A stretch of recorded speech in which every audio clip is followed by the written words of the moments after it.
Hello everyone. This is chapter 2 of Alice in Wonderland, The Pool of Tears. "Curiouser and curiouser," cried Alice. She was so much surprised that for the moment she quite forgot how to speak good English.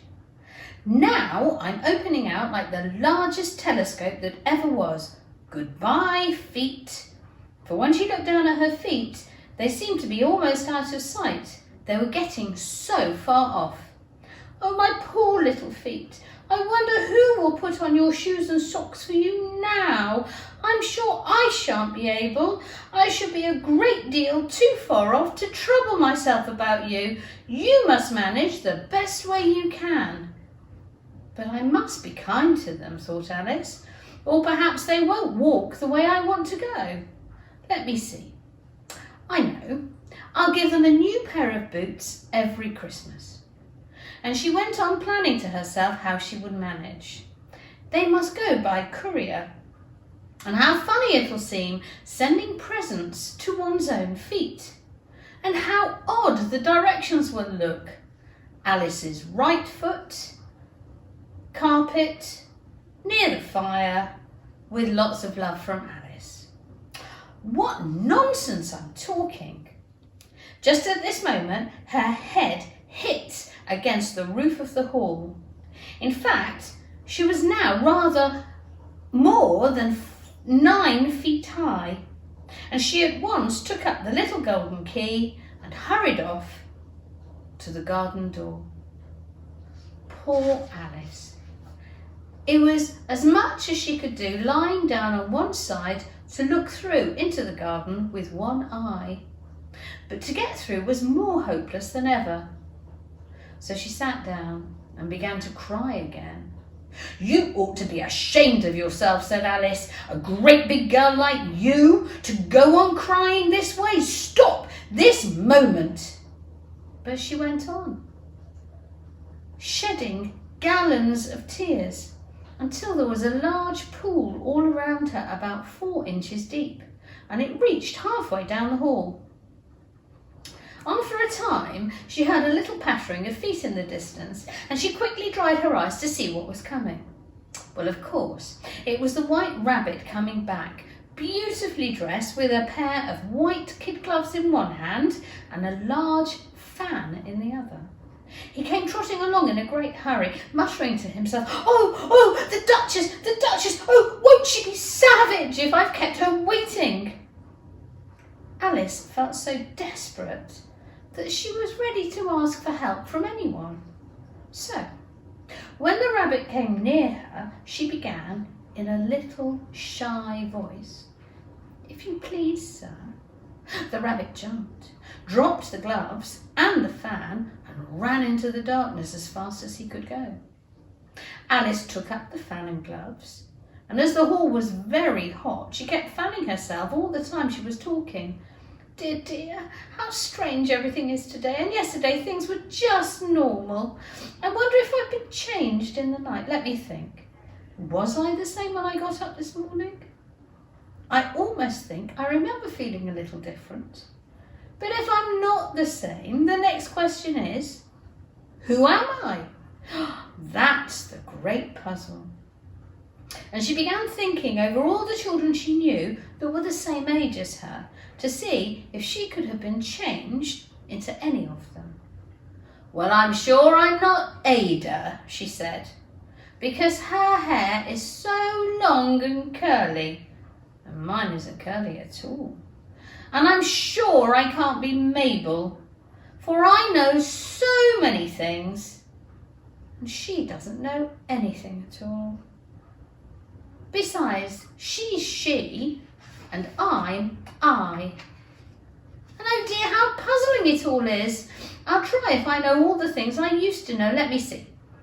4 times 5 is 12, and 4 times 6 is 13, and 4 times 7 is... Oh dear, I shall never get to 20 at that rate. However, the multiplication table is not important. Let's try geography. London is the capital of Paris, And Paris is the capital of Rome. No, that's all wrong, I'm sure. I must have changed for Mabel. I'll try a poem. But the words didn't come out the same. How doth the little crocodile improve his shining tail and pour the waters of the Nile on every golden scale? How cheerfully he seems to grin, how neatly spreads his claws, and welcomes little fishes in with smiling, gentle jaws. I'm sure those aren't the right words, said Alice, and she started to cry again. I must be Mabel after all, and I shall have to go and live in her little house and have no toys to play with, and I'll have to learn so much. No, I've made up my mind. If I'm Mabel, I'm going to stay down here. And it'll be no use people putting their heads down a hole and saying, come up again, dear. I'll only look up and say, who am I then?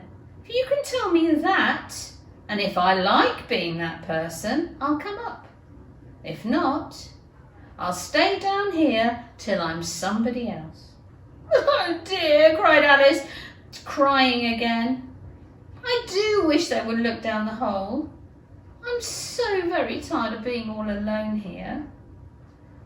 And as she said this, she looked down at her hands and was surprised to see that she'd put on one of White Rabbit's gloves. How can I have done that? I know, I must be growing small again. She got up and went to the table to measure herself and found that as nearly as she could guess, she was now about 2 feet high and was going on shrinking rapidly. She soon found out that this was because of the fan she was holding, and she dropped it quickly, just in time to stop herself from shrinking away altogether. That was a narrow escape, said Alice, but she was very, very frightened, still glad to be alive. And now for the garden. And she ran as fast as she could to the little door. But the little door was shut again, and the golden key was lying on the glass table like before. And things are worse than ever, said Alice. I was never this small before, never. It's just too bad.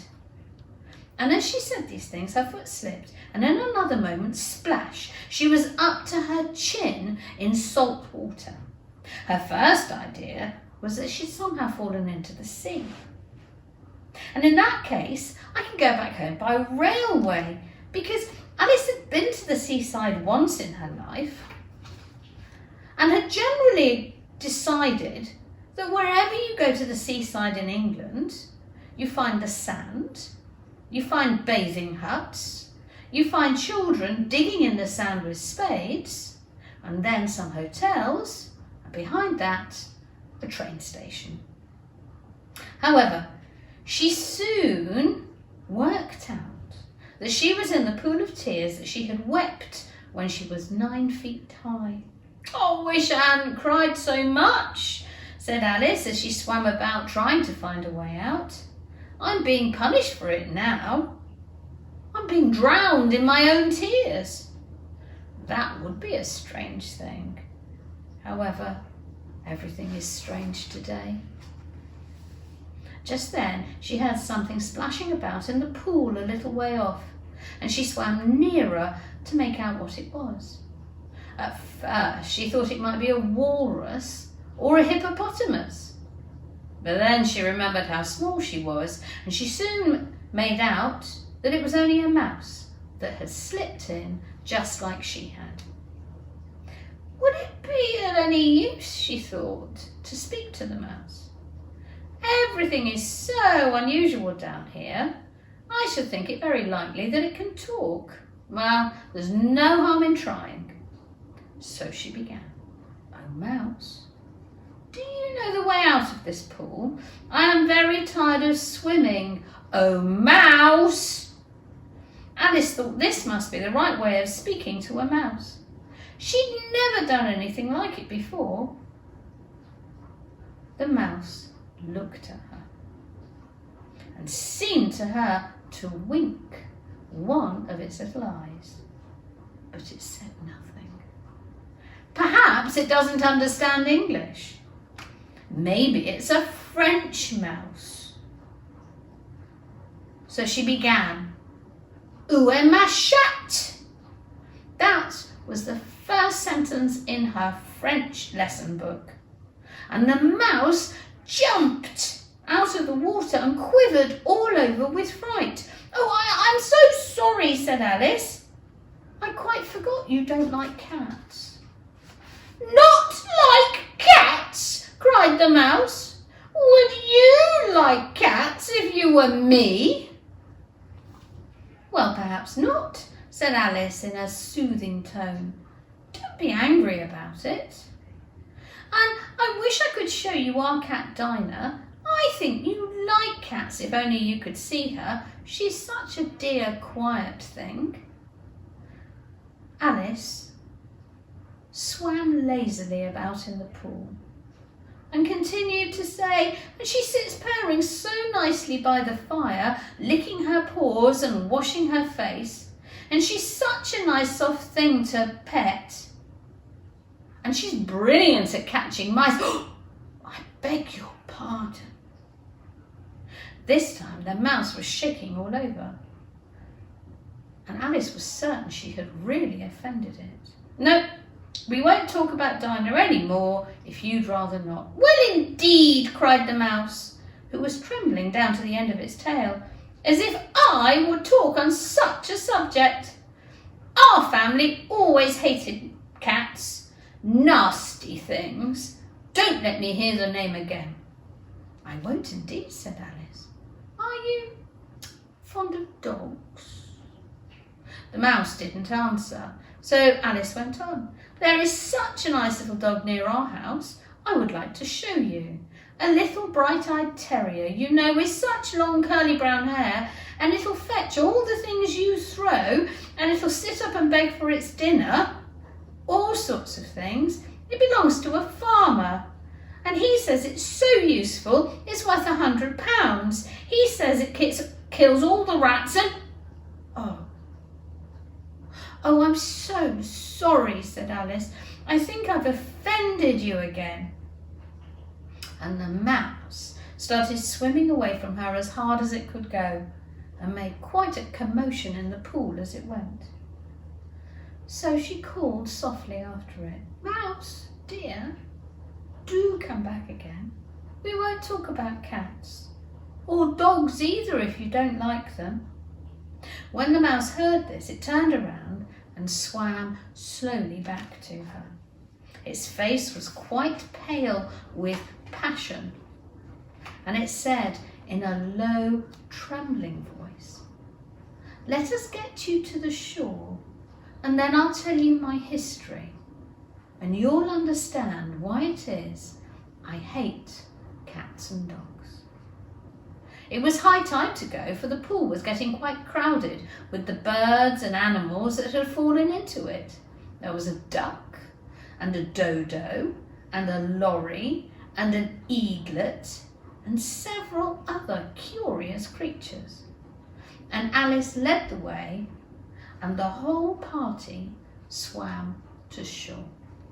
Now, there's only one picture in this book that I'd like to show you. And the pictures were drawn and painted by a very, very famous illustrator called Alfred Tenniel. And he illustrated this book the very first time it was published. And that is Alice and the Dodo.